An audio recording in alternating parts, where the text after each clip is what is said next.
নমস্কার, আপনারা দেখছেন নিউজ মুখ্য বার্তা। সকলের সাথে সকলকে নিয়ে নিউজ মুখ্য বার্তা দেখতে চ্যানেলটি সাবস্ক্রাইব করুন।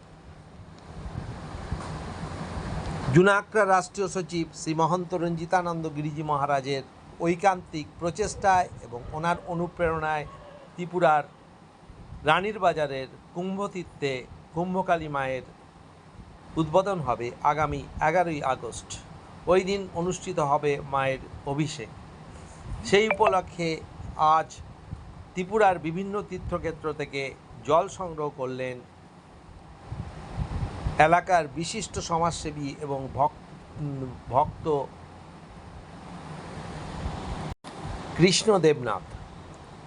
তিনি ওই দিন ত্রিপুরেশ্বরী মন্দির, কসবা কালীবাড়ি, গোমতী নদী, 14 দেবতার বাড়ি, লক্ষ্মীনারায়ণের বাড়ি, ব্রহ্মকুণ্ড, 19 কোটি দেবতার বাড়ি থেকে জল সংগ্রহ করেন। পুরো রিপোর্ট নিউজ মুখ্য বার্তা।